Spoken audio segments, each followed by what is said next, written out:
Bismillahirrahmanirrahim. Elhamdülillahi Rabbil alemin. Ve salatu ve selamu ala eşrefil enbiya ve murselin. Seyyid Muhammedin ve ala alihi ve ashabihi ecmain ama ba'd. Selamun aleyküm ve rahmetullahi ve berekatuhu.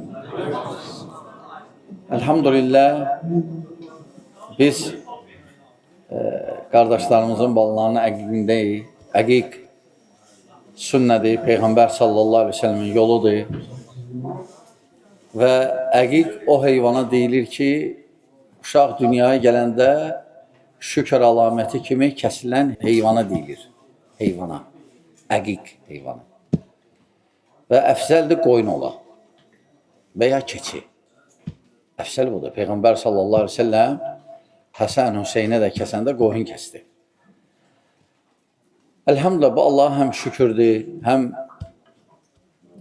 o insana saymaqdır insanı. Onu göstərir ki, şəriətimiz necə kamildir. Uşaq dünyaya gələn kimi artıq şəriət onu diqqətə götürüb.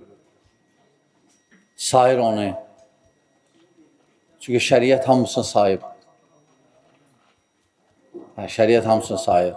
Hamısına hörmətlə yanaşır. Hamısına hörmət eləyib və hörmət tələb eləyib onlara. Oğlan uşağı üçün ikidir sünnədə. İki əqiq, iki qoyun. Qız uşağı üçünsə bir qoyun. Düzdür, soruşurlar ki, ne üçün belə? Ne üçün qız üçün bir dənə, oğlan üçünsə iki dənə? Təbii ki, burada hikmətlər var. Hikmətlər. Hikmətlərdən necə bilirik ki, ümumən cəmiyyətdə həmişə oğlana meyil olublar. Qıza yox. Hətta indi də görürsən. İndi də görürsən ki, məsələn, cahillik dövründə bəzi ərəb qəbilələrində, bəzilərində, hamında yox, bəzilərində hətta o dərəcədə ki, qız uşağı doğulanda öldürürdülər. İndi qabaq uzizad yox idi axı. Gözləyirdilər ki, doğulsun. Doğulan kimi öldürürdülər. Şəriət biraz onu ucuz saydı. Ucuz maddi cəhətdən, iqtisadi cəhətdən biraz ucuz elədi ki, ona toxunmayın da. Onun üçün bir dənə kəsin. Oğlan üçün iki dənə. Oğlan biraz bahalı elədi. İqtisadi cəhətdən bu biraz təsirdir. Çünki qız uşağını öldürürdülər. Hətta indi də. İndi bir eşitsə, buna baxar, nə yaxşı iş görmürlər. İndi ondan da çox öldürürlər. İndi uzu çıxıb, görürlər qız uşağı da öldürürlər. Nə qədər belə misallar var. Hətta boşayanlar var. Yəni, qadın görürsən ki, qızdır, hamilədir. Həkimlər uzu deyib qızdır. Görürsən ki, deyir ki, qız olsa gəlmə. Hələ doğum evindən ged ata-onun evinə, gəlmə. Yəni, belə hadisələr var, qardaşlar. Yəni, o demək deyil, nə cahillik dövründə olub, indi yoxdur. İndi var, ondan da çox. Ondan da çox. Sadəcə, ola bilər, şəkillər, hadisələr dəyişib, yəni, hal dəyişib. Yoxsa, əlhamdülillah, şəriətimiz hər şey nəzərə alıb, onu göstərir. Fikirəsiz, dəqiqliyə baxın. Şəriətimiz hər şeyi nəzərə alıb və şəriətimiz qızı qoruyub, qadını.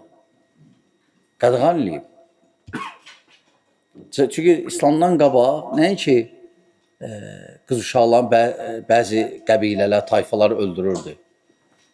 Hətta miras düşmürdü ona. Yəni, bəzi şeylər açıq-aydın, böyük fərqlər var idi. İslam gəldi, o fərqləri hamısını iptal elədi, qadağan elədi. Dedi, olmaz. Qadının şənini qaldırdı. Yüksəkdir. Düzdür, qadınla kişinin arasında fərq var. Fərq olmalıdır.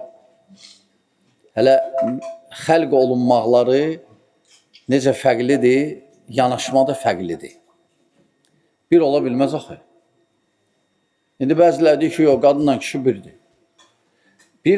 Bəli, bir ola bilər, məsələn, savab qazanmaqda, bəli, şəriətimiz onu hələ deməyib ki, yox, kişi bu əməli görsə, savab çox qazanacaq. Qadın isə bu əməli görsə, savab qazanacaq. Xeyr, hamı savab qazanır, eynidir. Lakin müəyyən məsələlər var, orada kişi öndədir. Məsələn, böyüklük məsələsində. Məsələn, evdə kim böyük olur? Kişi.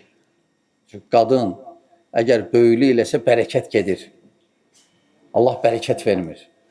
Çünki nə üçün? Nizam pozuldu. Nizam pozulur. Allah qoyduğu nizam var. Əgər onu pozsan, bərəkət də gedir və ondan sonra nə gəlir? Görürsən, o pozulmalara baş verir. Məsələn, bəziləri görürsən, Afrikada acından ölüb, Allahın öş belə. O insanlar təqsir özlərindədir. Allah hər kəsə kamil verib, hər şey verib.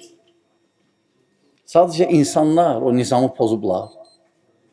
Allahın qanunların, Allahın dediklərini pozublar. Ona görə düşüblər zəlalətə, düşüblər aclığa. Bərabərlik pozulur. Çünki Allah adildir, şəriəti adildir. Ona görə qardaşlar, əlhamdülillah bu oğlana 2 qoyun, qıza 1 qoyun, bu fərqdə hikmət var, hikmət var. Və həmçinin deyəndə ki, kişi öncədir, qabaqdadır, o da deyir, qadının haqları alçalır. Yox, kişi öndə, yəni kişi qadına baxır. Qadın kişinin himayəsində olmalıdır. Öz başına deyil, öz başına elimcik, koruyacaq. Çünki çox vaxtda qadınlarla koruyublar. Peyğəmbər sallallahu aleyhi ve sellem ki, Bəni İsraili qadınlar həlak elədi. Həlak elədi, böyük imperiyaları. Ona görə hər şeyin həddi var. O nizam ki pozuldu, fəsada aparır. Fəsada. Sən nə deyirsən deyinə? Allah Taala'nın qanunlarıdır, Allah Taala'nın nizamıdır, Allah Taala'nın qoyduğu hökmlərdir. Bu hökmlərdən kim tutacaq? Nəcat tapacaq. Salamat qalacaq bu dünyada da. Və axirətdə aydındır, salamat qalacaq. Yox, kim bu hökmlərdən tutmayacaq, ya qismən tutacaq, tam nail olub bilməyəcək, olub üçün çox şeyə. Ona görə əlhamdülillah, görün, balaca uşaqdır, lakin şəriətimiz sayıb onu. Sayıb və onu zikr olunub,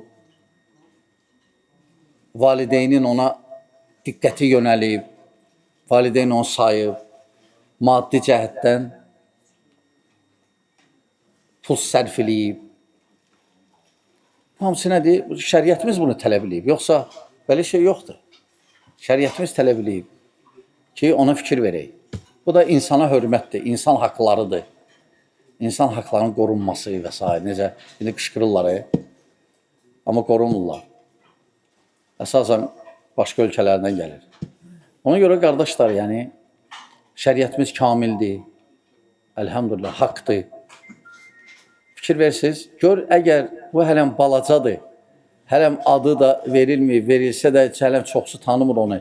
Əgər belə diqqət eləyirsə, təsəvvürlə artıq böyüdükcə diqqət artır. Böyüdükcə diqqət artır. Cavan ona ayrıca diqqətdir.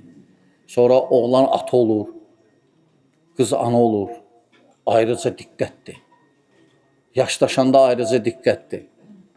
Hətta öləndən sonra diqqət qalır. Öləndən sonra da. Ona görə görün şəriətimiz necə kamildir. Elhamdülillah. Və Allah'a dua edirik ki, Allah bizim bu əqiqi qardaşlar ki, əqiqəsi balalar üçün. Allah qəbul etsin bu əqiqi. Allah bu övladları salihlərdən etsin. Allah övladları olmayan müsəlmanlara övlad versin. Allah övladlarımızı salihlərdən etsin. Allah müsəlmanlara kömək olsun. Aqulu azə və estağfirullah. Və selamu aleykum və rəhmətullah və bərəkatuhu.